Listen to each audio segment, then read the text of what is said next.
जय श्री राधे। आज की वीडियो में हम सुनेंगे गीता के 14वें अध्याय का महात्म। महादेव पार्वती जी से कहते हैं, पार्वती, अब मैं भव बंधन से छुटकारा पाने के साधन भूत 14वें अध्याय का महात्म बतलाता हूँ, तुम ध्यान देकर सुनो। सिंगल द्वीप में विक्रम बैताल नामक एक राजा थे, जो सिंह के समान पराक्रमी और कलाओं के भंडार थे। एक दिन वे शिकार खेलने के लिए उत्सुक होकर राजकुमारों सहित 2 कुक्कुरियों के साथ वन में गए। कुक्कुर मतलब संस्कृत का वर्ड है जिसको कुत्ता बोलते हैं, कुक्कुरी फीमेल डॉग। तो 2 कुक्कुरियों के साथ वे वन में गए।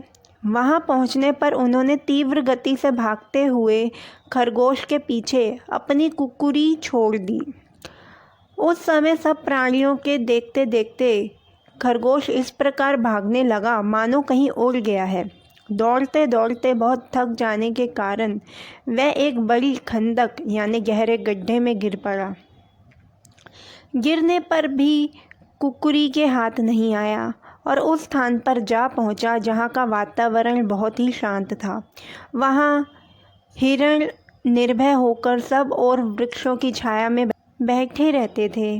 बंदर भी अपने आप टूटकर गिरे हुए नारियल के फलों और पके हुए आमों से पूर्ण तृप्त रहते थे। वहाँ सिंह हाथी के बच्चों के साथ खेलते और सांप निडर होकर मोर की पांखों में घुस जाते थे।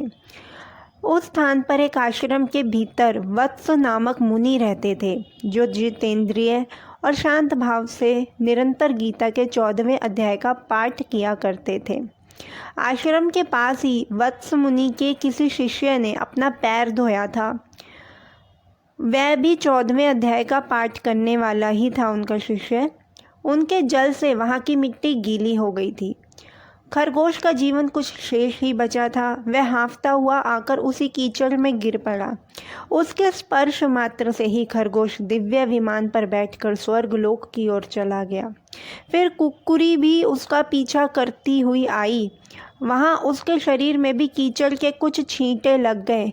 फिर भूख प्यास की पीड़ा से रहित हो कुक्कुरी का रूप त्याग कर उसने दिव्यांगना का रमणीय रूप धारण कर लिया तथा सुशोभित दिव्य विमान पर आरूढ़ हो वह भी स्वर्गलोक को चली गई। यह देखकर मुनि के मेधावी शिष्य स्वकंधर हंसने लगे। उन दोनों के पूर्व जन्म के वैर का कारण सोचकर उन्हें बड़ा विस्मय हुआ था। उस समय राजा के नेत्र भी आश्चर्य से चकित हो उठे।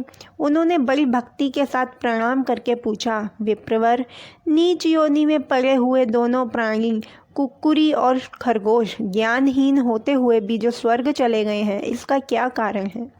इसकी कथा सुनाइए। शिष्य ने कहा, भूपाल, इस वन में वत्स नामक ब्राह्मण रहते थे। वे बड़े जितेंद्रिय महात्मा हैं। गीता के 14वें अध्याय का सदा जप किया करते हैं। मैं उन्हीं का शिष्य हूँ। मैंने भी ब्रह्म विद्या में विशेषज्ञता प्राप्त की है। गुरु जी की ही भांति मैं भी 14वें अध्याय का प्रतिदिन जप करता हूँ।